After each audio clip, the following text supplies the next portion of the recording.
Hello and welcome to Snide's Return, a tabletop roleplay podcast. My guest today invites us to join her on two adventures in parallel. Though separate in concept, they can also be intertwined, overlapping and mirrored in so many ways. This is and is not fantasy, as worlds, words and wonders are investigated, explored and enjoyed. Joining me is author, podcaster, roleplayer, dungeon master, brand manager, and above all else, mother, the wonderful, maternal Shelly Mazzanoble. Shelly, thank you Oh, so much for joining me today. thank you. That was an amazing introduction. I think you have to, I'm just going to write that down and place it, frame it. It's beautiful. Thank I'll you. make sure you get the transcript and you can blow it Yes, up onto thank you. t-shirts or something. But thank you so much for coming back and joining me on the show. It's been quite some time since we last spoke. So for those of Yeah, you who unbelievably may be unaware of who you are and why you are back on the show, would you mind giving us a brief introduction to yourself, please, Shelley? of course. As you mentioned, brand manager, I'm currently the senior brand manager for Dungeons and Dragons. So some people know me through that work. Some people know me from Dragon Talk, a podcast that I co-hosted with Greg Tito, which actually turned into a book, which is why we talked the first time and had a lovely conversation about Welcome to Dragon Talk. And because I just really wanted to come back and chat with you, I wrote another book. And I will Wow. keep writing books if you keep writing intros like you did. Well, I will continue to compile these intros on the scope of your fantastic work. But while we're talking around in circles and patting each other on the back or ourselves, I'm not Yeah, really this sure is now at this going point. very well. I Oh, love it's it. incredible. You mentioned Dungeons and Dragons. It's had a rules expansion and a re-release, and that is something we can definitely touch on later. But tied within the book, but tied to you directly, is your latest release, your authorship. And thank you so much for sending me a copy to read prior to this My interview. pleasure. How to Dungeon Master Parenting, which is in a subtitle, a guidebook. I love it, but I'm intrigued as to where the genesis of this idea comes from. Clearly, you've mentioned that you work for Wizards Ghost under the D&D banner, but to bring these two seemingly separate Yeah. worlds together, where did that idea come from? Yeah, well, I do spend a lot of time around dungeon masters. So I do feel like I study them quite often. Um, and I find them to be fascinating creatures, probably just the most enlightened beings of all. But really, the idea for this came from the time I spent starting a D&D club at my son's elementary school. I did the club for 2 years. I was spending a lot of time around other people's children. And that can actually inform your parenting quite a bit. But Hmm. I found that it was just the role of dungeon master for these kids. It was like their introduction to D&D. And I took it so personally. Like I just really wanted them to love D&D. I Hmm. really wanted them to have a good time. Like their parents paid to get them into this club. The, I didn't take them. The money goes to the PTA. Let's just Hmm. be clear. It's not for me, but I volunteered my time. But they showed up every Friday afternoon. They were excited to be there. I just really wanted them to just love this experience. But Hmm. I think, which is probably true for a lot of dungeon masters, I overthought everything I was doing. I questioned everything. I kept thinking, am I doing it right? Are they having fun? Are they learning anything? Is this really how you do this? Are we making good memories here? Would they be better off if it was someone else as their Hmm. DM? What could I be doing more of? What could I be doing better? You know what? These are a lot of the same questions I ask myself about my parenting. Am I doing this right? Is my son going to be okay? Is he going to have, is he learning anything from me? Hmm. So that was my first tip that, like, oh, there is a lot of similarities here between parenting and DMing. I also had a very hard time keeping like the mom me out of the D&D game. Half the time they're coming up with like really cool ideas and they want to like climb up the slippery mountain and then jump off of it or wake up a sleeping owl bear. And I'm like, that's so awesome. This is going to be a great story. But then the other part of me was like, you don't have a healing potion or you're not wearing enough armor. Like, get back in here, young lady. So you can't always take, the mom out of the dungeon master, I realize. But you've probably read articles and essays and from people who say like, I learned how to do X, Y, and Z from being a dungeon master. I'm a really great, leader in business because I was a dungeon master. I'm, somebody who's super creative. A lot of people who work in Hollywood say like they cut their teeth on D&D. They learned how to tell great stories. They learned how to plot. They learned world building. They learned how to create an interesting, complex character because of the NPCs they were creating for their game. So it's not unusual that people are learning things in D&D and applying them to real world stuff.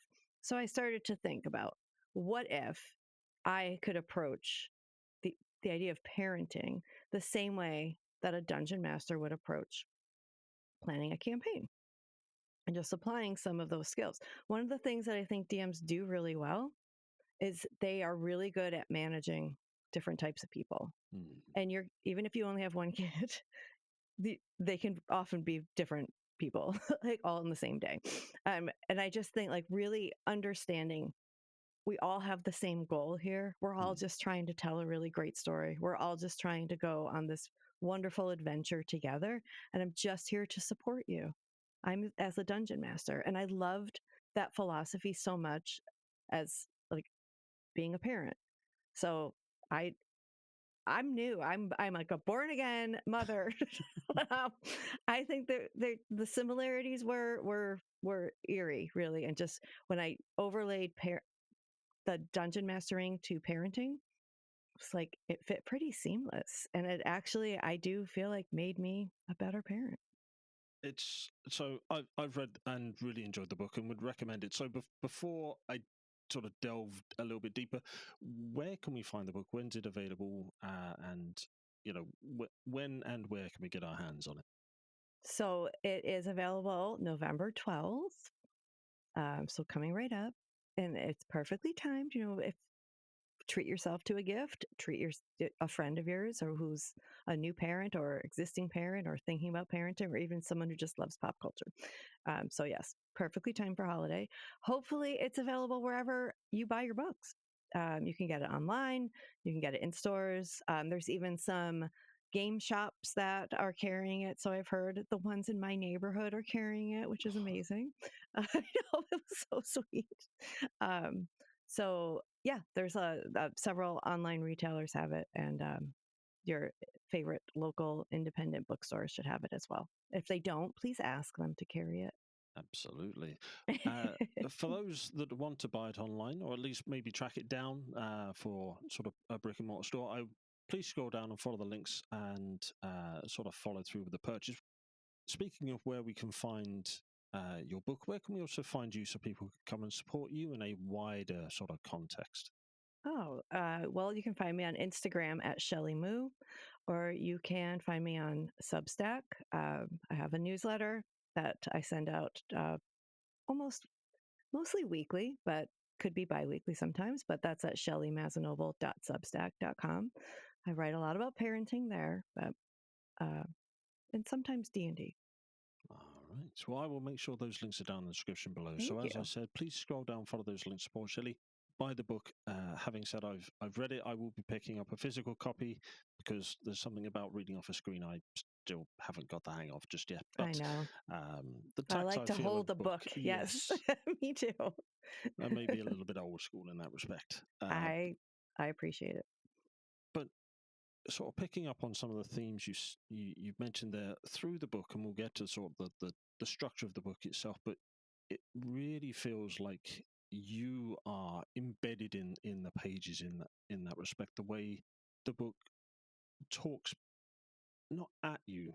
It's not like a it says guidebook in the title, but it's not like a recipe book of steps to take it. It's almost like a conversation that we're having with you and a shared experience as we read through your own experiences and some of the clever uses of the Dungeons and Dragons mechanics that are sort of put throughout it. And the stat blocks, which I'd love to touch on in a little while, Oh are yeah, also those are my fave. fantastic.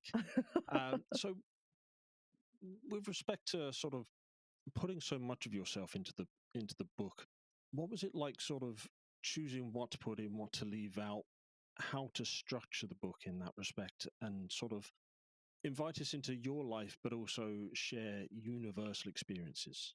Yeah, that's a great question. So I think there is always, when you're writing about parenting, it is presumed that you have a child, at least one child, um, and it's a tricky area with how much you share about your experience, but how much you're actually sharing about someone else who maybe isn't old enough to give you permission to share those stories. Those stories are out there forever. My son is now 11, so we can have those conversations about, hey, I want to write about this. Do you want me to not say this or this, not share this? And he's still only 11. Like in his mind, he's like, hey, this might help me become a YouTuber. Hell yeah, I want you to share this. Uh, but I have to be mindful of him, like thinking about him in 10 years and 20 years. Is he going to want this story to be out there? Right now, it I might find something really funny that's still like hard for him, and I don't want him to ever look back and think like you were making fun of me. That's not at all what I'm doing here. Mm, So there is always that line of how much to share. I want to make this personal. I want to make this relatable. I want to be honest and open when I'm writing about parenting, but not at the expense of exploiting my son to do so. of My course. husband, on the other hand, he's fair game. Like we're in this together, and I do let him read things in advance just to make sure he's okay with it as well. But there's I think the what really drives me to talk about the parenting experience is I think about me in those first few months, and Mm, it was really hard. And I did not just slip into motherhood gracefully at all. It, I was super anxious. I just, I didn't know what I was doing. I was never diagnosed with anything, but I probably should have been. mm, And it's very common, but I didn't know that. I felt very alone, and I felt like I don't want to talk about these things with my friends. I don't want to talk about this with my mom because nobody told me that when they were struggling. So it just makes you feel like you're doing something wrong, or mm, it's you. It's not the situation. And the older my son got, the more I got my footing under me. There was I was just having the conversations often, and people were like, "Oh yeah, yeah, totally for me too." Like, well, why didn't you tell me that? Like, well, this would have made things so much easier. So really, I write for that person that's sitting there like struggling, thinking that they're doing it wrong, thinking that this is the hardest thing they've ever done. What's wrong with me? Why isn't this connecting? And really just all of those romanticized stories that you hear, like the first time you hold your baby, like your heart will explode, and maternal instincts might not kick in right away. mm, Like where is the instinct might be overshadowed by the crippling anxiety that you're also feeling. Plus, like there's all of the hormonal things that are happening. And I know that it's difficult for fathers as well. But again, I'm speaking from a mother and from a person who gave birth to mm, a child and all of the things that happen physically to your body after that. But um, I just, to me, it's very important to be honest and to really talk about those things and try to normalize those conversations. But the other part of me, I have to also know that I'm putting it out there and it's out there forever. And I mm. am okay with that. But I also think about my son again reading these stories and then thinking, wow, I don't want him to feel bad. It wasn't him. That's a classic situation of it's not you, it's me. It really is. And I never want him to ever think like there was ever a moment of his life that he wasn't so loved and cared for, but and think that he did something to make you know me feel that way. It certainly is not the case, but really it's just in I think that the being honest and hopefully reaching somebody who might also be struggling in that way and making them go, okay, maybe this is normal. Maybe this isn't me. Maybe I can get help. Maybe I can talk about this. Then it's totally worth it. I'll talk about it all day long. Absolutely, and you are incredibly open and honest through the book. And although we haven't sort of gone into how the book is broken down into sort of structures and chapters and things like that, it sort of has everything from your prenatal classes and sort of going through that. I tried to be prepared. I tried. The Swiss ball and all that sort of the gym ball and all that sort of good stuff, and it goes through your sort of not the birth because that sounds almost, but the C-section and then into all the stages, and then you've as you say you've been very open and honest, and it's a refreshing because I wouldn't normally, despite the links to the world's greatest role-playing game, I wouldn't naturally look to pick up a book like this. But I'm so glad I have. Thank you, Adam. Because while I am not the one that would be giving birth, I was there. But thankfully, both at conception and birth of my child. Just to put that one out there. So I have seen it from the other side, and you do a wonderful job of sort of recognizing that, and there is a part for the other parent, other guardian, depending on personal situations and circumstances, and even those who are doing this alone. And so you have provided plenty of support for those who are going through it directly, those like myself that are part of the process but not physically involved in all of the processes. I think that's fair to say. And those who are sort of going through the process alone. It's hard on everybody, though. My husband struggled too. I know that. Well, having read a little bit at the start, the first third, shall we say, where he dives across the kitchen counter and over some stools and makes the save, I was desperately concerned as to how how bruised he was, having made this heroic effort to make that save, as it were. Yeah. But I won't reveal all the secrets. But the book itself, we've mentioned a few things. How do you split it between your personal experiences and sort of generalizational help and the use of the Dungeons and Dragons structure and format? Yeah. That was hard because when I started outlining it, I kept finding more things that I wanted. Like, oh, there's another parallel here, or you can compare this to this, and it's all just working. There's too much. Like there could actually be a second book in here. But I did try to structure it in a way that, like, early, like you're planning for the baby all the way to like when you're basically sending them off on their final adventure, so it's meant to be a little bit linear in following a parenting journey in that regard. I tried to include things that I thought were going to be actually helpful, and like, what is your parenting style? Do I need a parenting style? How will I figure out a parenting style? And I mean, again, it can be very parallel to how you figure out what kind of character you want to play or what your DMing style might be. That again, like they kind of matched up pretty similar. But also like just how there's a section in there about trying to figure out what your child's alignment is. That was one of the I enjoyed that. I loved writing that. I just thought that was so much fun. But just, figuring out my kid's alignment is, lawful good. And here's like sample activities or things that they might enjoy, and here's like things that they probably really don't enjoy, but also really rooting it and like wanting to actually be helpful and give advice. There is humor in it because I find that when you're being very honest, it helps to also laugh about it. I just think that's it's disarming, and people open up. I think if people feel like more trusting, like I can take it in more if you're like, you're making me laugh while you're also telling me a horrific story.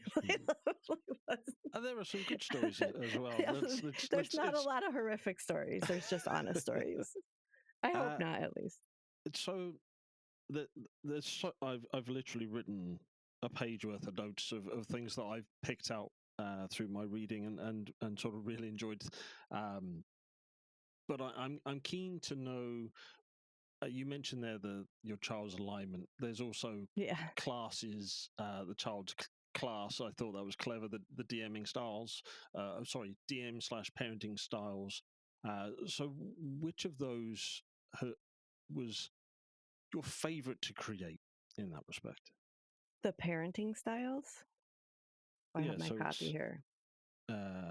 Like helicopter parenting and. It's probably kind of clear. Maybe I tried to be unbiased. I really did, but it's probably pretty clear which ones I gravitate towards. So I love a good sandbox. Well, okay, so I thought this was interesting. The type of DM I enjoy playing with, the way I matched it up to the parenting style, did not match up with my parenting style. But me as a dungeon master, I found, I'm looking through the book right now because here we go. My DMing style is equal, I would say, to the narrator style. And that actually did match up to what I think my parenting style is, which is, I'm almost embarrassed to say it, gentle parenting. I did not choose gentle parenting. Gentle parenting chose me. It really depends on your kid. You know, like I grew up with a tough love mother. So I just assumed, like, I guess that's what you do. I'm going to be a tough love mother. Well, my kid does not respond to tough love. He's kind of an empath. He like picks up on energy, on emotions. He never liked it if we raised our voices, even if we were just raising our voice just to get his attention. He always like thought he was in trouble. So that did not work for him. That became very, very clear. So I took a more gentle approach, and it works. It works for us. So I did that actually did match up. I am very curious. Some of my friends who have read this section, they, even if they're not dungeon masters, they did say, yes, I think I would be that way in a game, and it does match up to how I feel like I am with a parent. I would be curious if you felt like that matched up for your style as well. It's okay if it didn't, but I'm just curious. Yeah, the sort of the gentle parenting is and now I feel like I've taken on an even softer tone. Is how I've sort of resonated with my son, and he seems to respond to that the best. It's a similar approach that his teachers take, trying to sort of guide him because of his personality and emotional intelligence, I guess is the first way to put it. So that's, but within the book, there's also sort of small quizzes to sort of test ourselves and our knowledge of you as well. There's a fun interplay between reader, author, and the subject matter, which I found so engaging to sort of pick up and pull through. So it must have been fun to sort of test yourself, as you mentioned there, the parenting style, but on a number of different factors on how you see scenarios playing out. Yes. Yeah, definitely. It was very introspective. Like I did have to really think about me, my relationship to my son, my husband, like what our family is like, what other families are like. I mean, we the family that I exist in is a traditional family, but really like re-examining what a traditional family even is. I mean, there's families can look so different. Like, well, who's to say what is the normal quote unquote family? Um, so, writing the book, obviously, I'm talking about my own lived experiences, but really trying to be mindful of who's reading this book, like really what is what is a family nowadays. And like you had mentioned, there's solo parents, there's families that are step families, there are adoptive families, there are families with two dads, there are families with two moms. It's where I live, it's very common. So there's just a lot of my friends have non-traditional families, so I was always just trying to be mindful of who the audience really is for this book. And it was very eye-opening, and it was also very it just made me appreciate just what a family is, and all of the different ways it can be represented. Amazing. And sort of rewinding back to the start well, we'll say the earlier years contained within the book. Yeah. I really resonated with what must be every parent's favorite familiar that you sort of alluded to, being Sophie the Oh, giraffe. you have a I was Sophie, like, yes. I know exactly what that toy is. I know exactly. Yep, that and muslins and trying to get the Yeah. sleep routines down and all this sort of stuff. Uh, And you go into it in the book so well, and it's lighthearted but educational. It's oh, that's reassuring the goal. and sort of really touches memories that potentially because as our children grow up and things like that, you push some memories back, and it's not until someone mentions something like the Sophie the giraffe that you're like, yes, I remember this. I love that you know exactly who that is. As I think you mentioned I think most parents around the world will be able to recognize that little giraffe. She's iconic. She literally was at every baby shower I've ever been to. That stinking giraffe. And Well, some may say somewhat of a godsend. oh yeah. Oh my son had Sophie the giraffe. Oh yeah. I mean, I so think I even put it on my registry because I just like it became just like obviously we need this. Obviously. Yeah. and they were sort of moving through, sort of coping with having pacifiers and how to swaddle Yeah. and how to the 5 S's is something that you mentioned in the book, and your own interpretation of that. So what has it been like to play with I was going to say rule books, but that's kind of what we are and we aren't discussing. Guidebooks, should we say, for parenting and playing on those given concepts. Yeah, I hope that Dr. Harvey Karp is okay if I revised his 5 S's a little. That book, it's from the Happiest Baby on the Block, another very iconic parenting book, but that one we actually did read. We never really read any of the other ones, even though I had them all. Um, but that one, it just reminded me because it's for people who are unfamiliar. There's 5 S's, which is very kind because it makes it easier for parents to remember because hey, alliteration. And I honestly can't remember very many of them now. Swaddling, shushing, swinging. Uh, what's the other?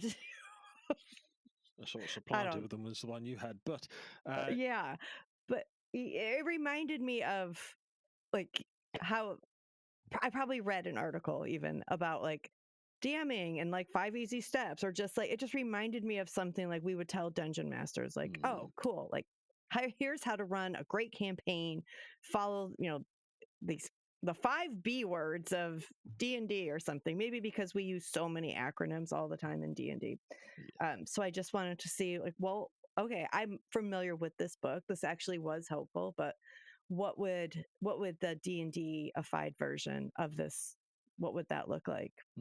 And I obviously like still did want it to be helpful to people, so I actually like did a little bit of research in there about like what keywords are like things like surprise is one that is good for parents, also good for dungeon masters. But really, like the approach was always like, think like a dungeon master, think like a dungeon master. What would a dungeon master say here? And then the discovery that S word is actually sword. Yeah, it's an I epiphany mean, moment. it was an absolute epiphany. And with this sword, thanks to your book reminding and many other things, I will no longer look at grapes as a Oh, safe fruit for myself or my I son anymore. swear that my son loves them, and he's always like, "Oh, can I get some grapes?" And then he like trots off to his room to eat them. And again, he's 11, and yet in my mind, I'm like, "Oh my god, he's going behind closed doors to eat those grapes." Yeah. He just never lose the fear, never. So there's things like that. There's you've got some fantastic nods to sort of, should we say, pop culture. You That's mentioned my the steam favorite. train with strange faces and puppies in first responder outfits, and I'm like, yeah, but I've lived through these, and I've sung the songs, and PJ Masks, I think, is another one that Oh, is another yeah. one that gets mentioned that I can probably I recite from the back of oh, my I mind now. Now it's going to be in my head again still. Sorry. That's like that thing is, when we were talking about like different families and the different makeup of families, what makes a family, even though they may look different, we the the struggles, the challenges, the highs and the lows, they're kind of the same for everyone. Same as like the puppies in first responder gear. Is you're in Scotland, I'm in Seattle. It's pervasive. Like we're all kind of living this through the same thing. It's like this bonding that we have no matter who we are, where we come from, what we believe, what we do. There is this connective tissue between us as parents, which is also the thing that I love about D&D and telling those stories together. There is always that connective tissue.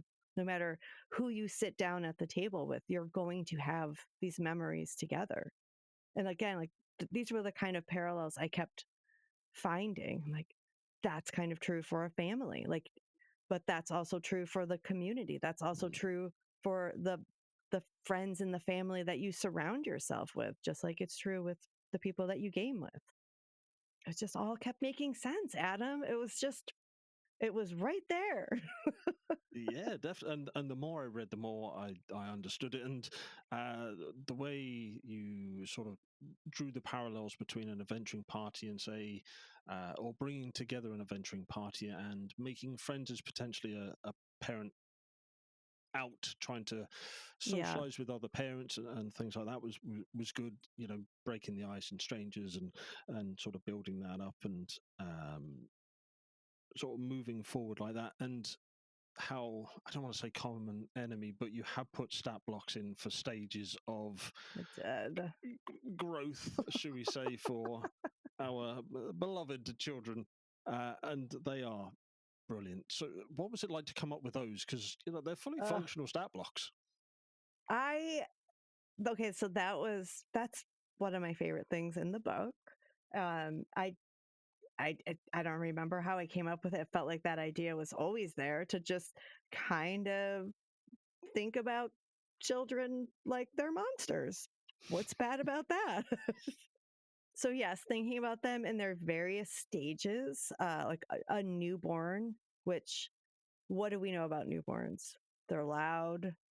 They don't really do much except they're helpless.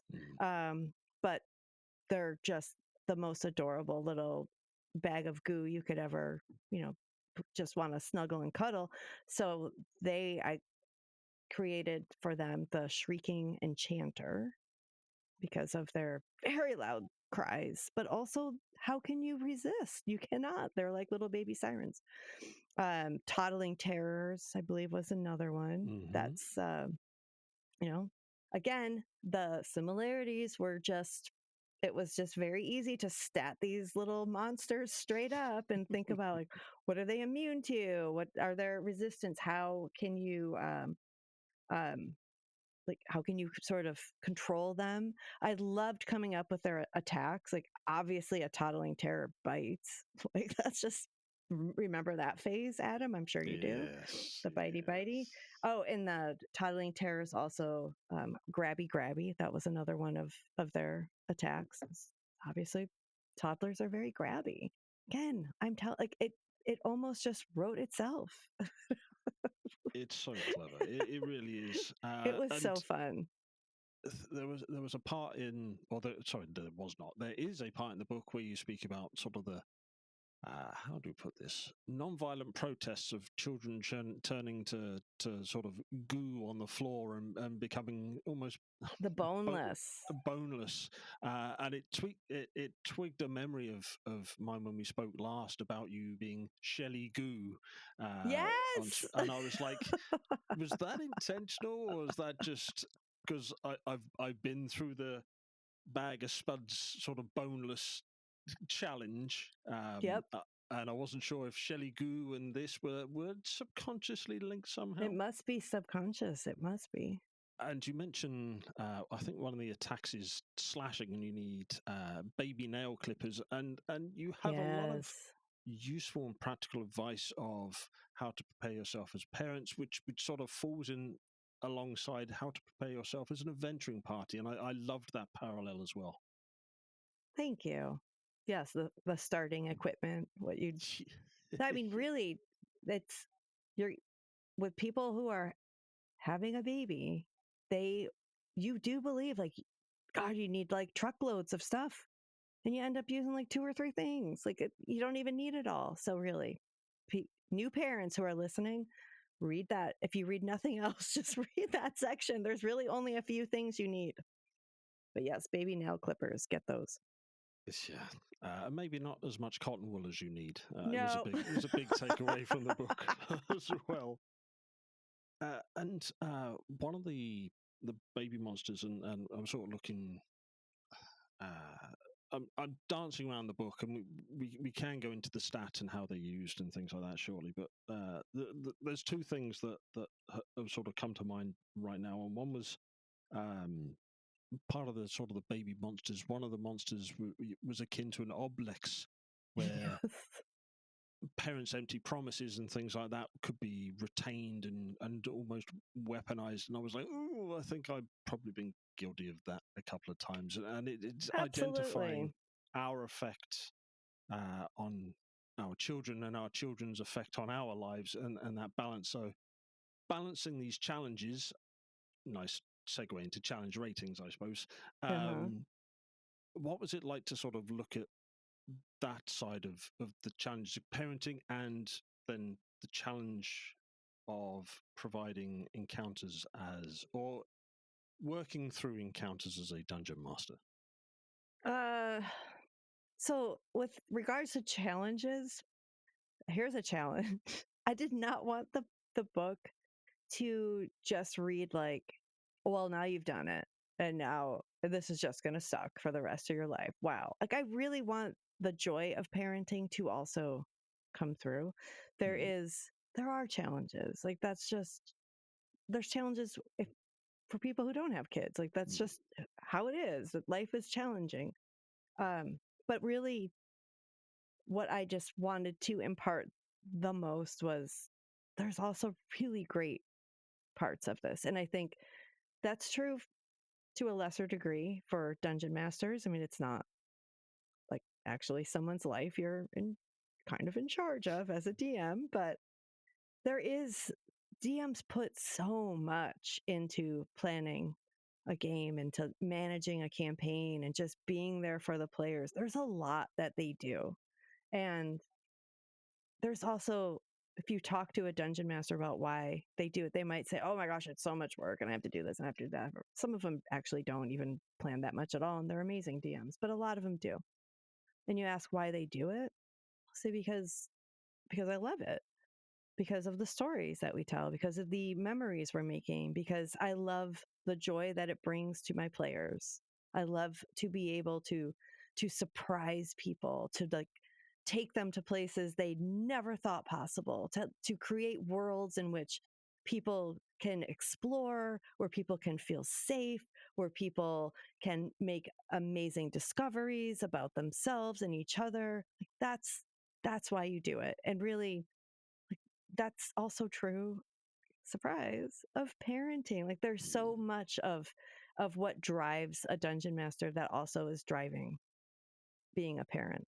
And I never wanted to lose sight of that in the book. Like I didn't want to like speak, oh my God, like babies, they suck. Am I right? Like, come on.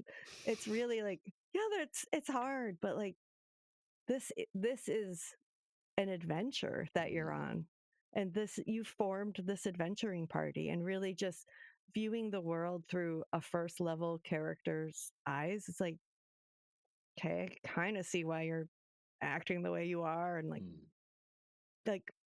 my, like really at any stage for a kid, they kind of act like first level characters. But it's really just because, like, imagine like stepping into this world and just discovering the real world the same way you would as you're stepping into this fantasy world that someone has created for you.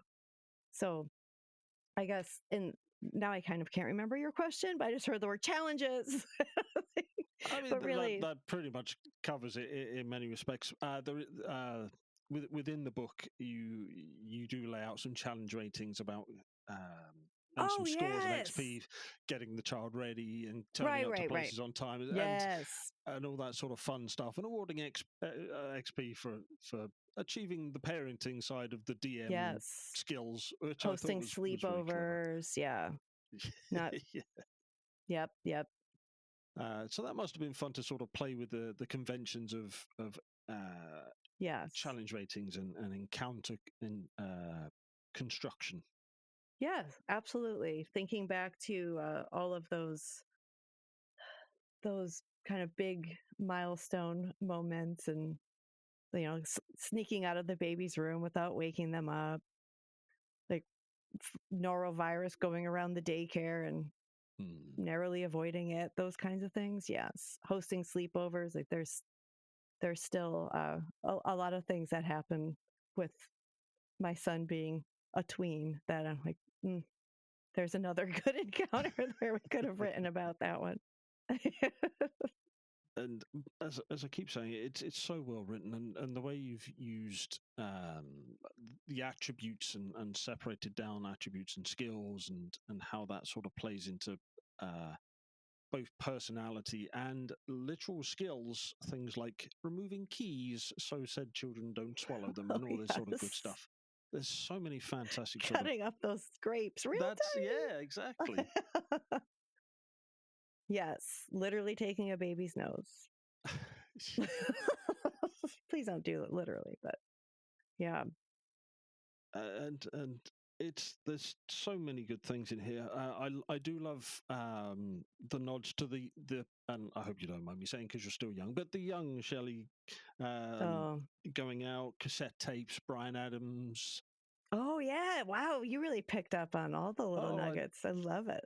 uh, feeling like Kevin Bacon and I have to cut loose and all that. And I was like, I know these references. I'm enjoying Yes. not reliving because we had separate experiences, but having had similar experiences with the Walkman or CD players and all that sort of good stuff as we grew a bit older, and how our parents' parenting potentially has informed ours, as you mentioned earlier, and what sort of leash we were given to what we give our children, and all that sort of Yeah. good stuff. I found very entertaining and very informative, Well, I'm and glad you also got those references. Thank you. I'm so thankful you put them in there because I enjoyed that immensely. And there's a bit that takes a slightly more serious tone. It's sort of, forgive me if I misremember the title of the sort of the subsection, but it's is do I have a weird child or is my child weird? Oh yes. And it's sort of saying, and I'm paraphrasing, but it's sort of to paraphrase a completely different quote within it. Comparison is the thief of joy, and you explain that we need to enjoy our own experiences with our own children and not lose what's good in our lives by comparing it to what we perceive is good in others. Yes. Also true in D&D, Yes. because I think I wrote about it in this as well, but The two school I've groups. compared myself to like there's two groups that have the same dungeon master, and I hear him talk about the other group, and I'm like, oh, I guess they're just better than we are. I guess they're just smarter. I guess they're just more strategic because they're like so much further on we're playing the same adventure. Well, come to find out, like, he talks about us too, and to that group, and they're just like, oh, sounds like they're just way more fun than you are. They're so much more creative. Like, you just don't know. But as parents, we are always comparing our kids to other kids, or to our families to other families, and it's just nobody's perfect. It really, like, everybody's got something going on. So, and they're looking at you and thinking, wow, Adam's really got it together. Look at that. Look at how great his son is. Look at how fun they are. And you're just, who knows? That's it. It is the parallels which you've drawn so perfectly between the fantasy world and what I hope is the real world we're currently living in. But we'll see as time moves forward, I suppose. But with respect to yourself, Shelley, if you don't mind me asking, what do Yeah. you think your parenting class is with respect to D&D? What skill are you proficient in as it sort of lays out in the book? I think my parenting, oh gosh, I'm going to revisit this because Yeah, I of want to get course. this right. Okay. Hang on. Dude, parenting, where is that section? I think I might be, I think I'm a wizard. But I You do always think mention I'm being a wizard, to be fair. okay, good. Thank you. Like, I think, what did I say? I do think I'm a wizard. And I think I'm going to say that the skill that I am definitely honing more is charisma. Um, as kids get older and they, you know, maybe don't want to spend as much time with their moms. I get that. I am really trying to like work on the charm skill and just make sure that our house is still the house people want to hang out at. That I'm still the mom that gets all the hot gossip from the kids, and like that I'm just still someone that they want to talk to. That's who my mom was. That's who I want to be. But I can tell like we're getting into some difficult territory now where maybe like you don't want your mom hanging around that much. Hard for me to believe, I know, but um I've just seen glimmers of it, and mostly with his other friends and their moms, but it's coming. I know. So really, the charisma, I have to like just really keep that ability sharp. Nice, nice. And with sort of all these abilities we've mentioned and the parallels that we've drawn, if you could offer maybe one or two sort of pieces out of the book or something off the top of the mind as a sort of TTRPG D&D inspired piece of general parenting advice, you can be truly specific if you want to narrow down on it. But what would be your go-to D&D inspired parenting advice for others who are sort of coming into this world before they get the chance to read the book fully and enjoy the full breadth of its content? It's never too late. It's never too late for anyone to heed this advice. But the most impactful, important thing I've learned from Dungeon Masters is you don't have to know everything. You can't prepare for it because, first of all, you don't know what you're preparing for, and you could be preparing for things that will never happen. But also, that's kind of the fun of it, not knowing. what you're getting, where you're going, what you're doing. There's basic things, obviously, that you should prepare for. Like you will have to like know how to change a diaper and install a car seat. The safety things, absolutely prepare for. But my first and yeah, I think it was my first DMing experience was a disaster because I tried to prep for everything and I wanted people to stick. This is the story. Like, why are they not following the story? Why are they asking to talk to this NPC that's I don't know anything about? You just make it up. Just make it up. Just go with it. Just roll with it. Don't fear it. Just you don't have to know every single rule. You don't, it's just life's going to happen whether or not you're you're prepared for it or not. DMs are so good at improv, at rolling with the punches, and just embracing the element of surprise. That's that's why we love D&D. I don't want to know what's behind that door. I want to experience it for myself. So just really trying to take that approach. It's hard for me. I am a control freak, but I'm trying and I've gotten better and I've just gotten a lot looser, just looking at the world like this is an adventure and we've leveled up and we've got the skills and we can do it.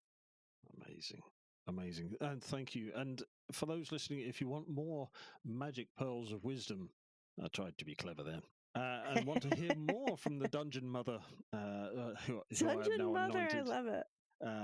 then How to Dungeon Master Parenting, a guidebook, is available from November the 12th, which is a week away from time Right of around court. the corner. So please scroll down, follow those links, support Shelly, and purchase the book. I will be getting my hands on a physical copy, as we've already spoken about. But speaking of new releases, and I hope you don't mind me shifting focus just ever so slightly to the D&D side of the D&D related content, the revised and expanded rule set. You must be very excited for that, going out to players and dungeon masters very recently, and all the progress that has been made within D&D to move the game forwards through this revision and expansion. So what's that been like from a professional standpoint and a personal standpoint, if you don't mind me asking? Well, first, I would like you to know that I wrote this book before I saw any rules revision. So if anyone's reading both the New Player's Handbook and How to Dungeon Master Parenting and being like, that's not true. It was true. It was true at one point, and then they rewrote everything.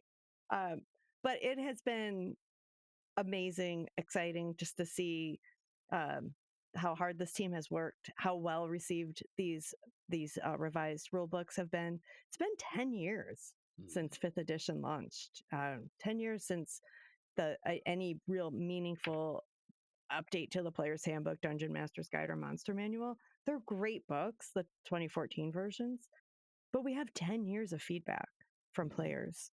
And so much has changed in that time. And 5th edition has been D&D's most accessible edition ever.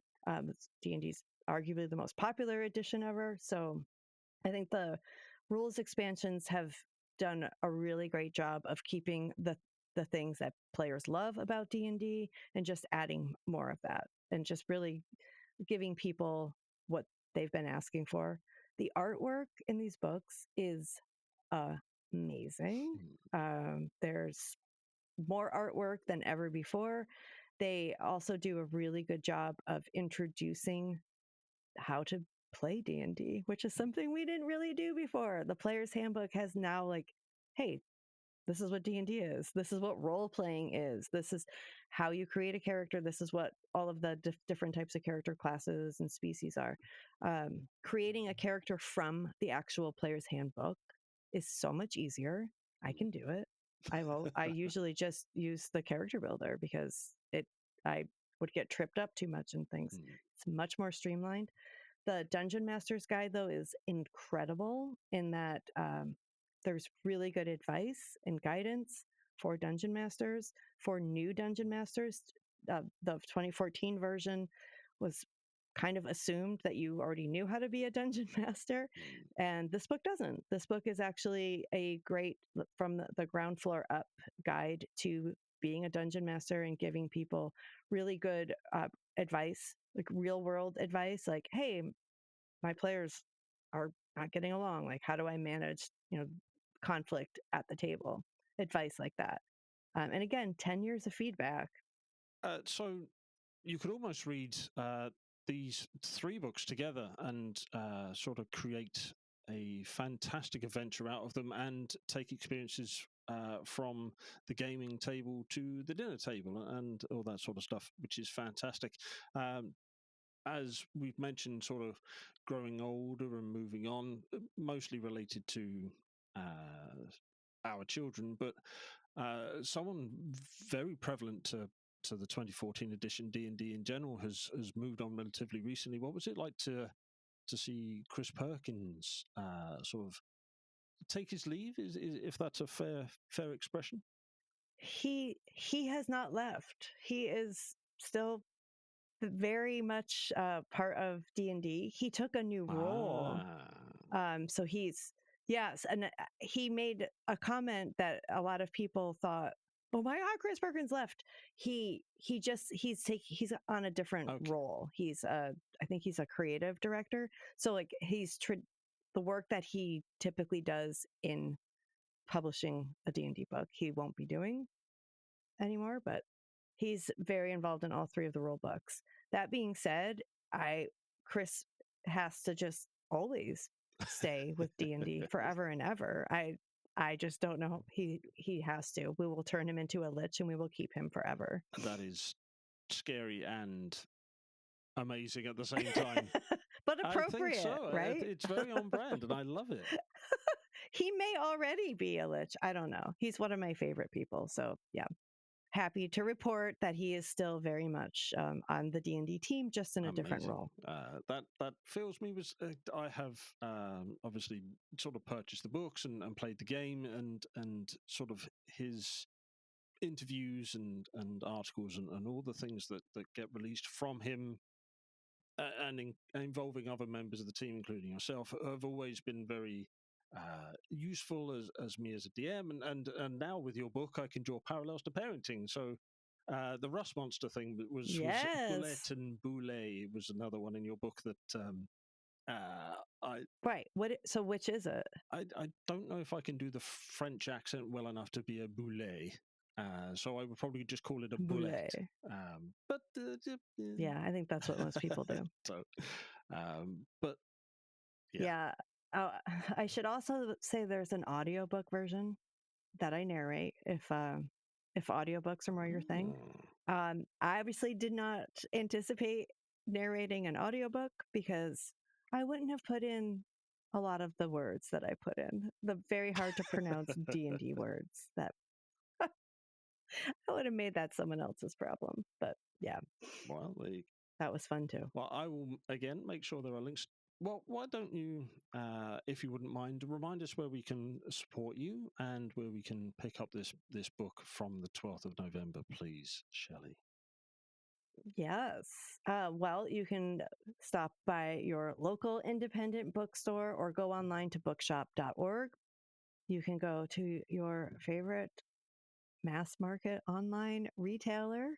They will have, I know for sure they have the book. Barnes & Noble has it. Amazon has it. There are some of maybe your local game store might even have it. It does kind of cross over into D&D territory there. There is also a online bookstore called Tertulia, Tertulia. And I mentioned them because if you pre-order the book before November 12th, so I don't know how many days you'll have to do that, but you will get 25% off the order with code word Quest. How appropriate, right? I love it. Yes, they're a new co-op bookstore, so check them out as well. All right. Well, thank you and your good self on social medias and the World Wide Web as it exists. Yes, mostly on Instagram at Shelly Moo, or you can subscribe to my newsletter at Substack, shellymazzanoble.substack.com. All right. I will make sure those links are down in the description below. Please scroll down, follow those links, support Shelly, support. Thanks. Oh, it's a pleasure. Support Shelly, support your friendly local gaming store if they do start the book, and support each other, especially as a parent union, as we have become. Yeah. Shelly, Yes, Adam. thank you so much. It's always a pleasure to get to speak to you, and I truly hope you It's keep writing my these books, pleasure. because I'd love to get you back on again. Me too. I'm going to get cracking on the next one. I look forward to it. Well, I will give you time to sort of work out the content and the premise and the layout and all those important book things, and we will definitely speak again soon. So thank you so much for joining me today. I hope so. Thank you. This was so great. Thank you so much, Shelly. Adam, you're the best. Thank you for listening. If you'd like to learn more about the show, then go to www.snydersreturn.squarespace.com. Alternatively, you can find us over on Twitter @ReturnSnyder. We have a Linktree link in the description of this episode. And if you want to support us, come and join us over on Patreon, and we also have a Discord server. Please leave us a review, because we'd love to learn how to improve the channel and provide better content out for those who are listening. Until we speak again, thank you.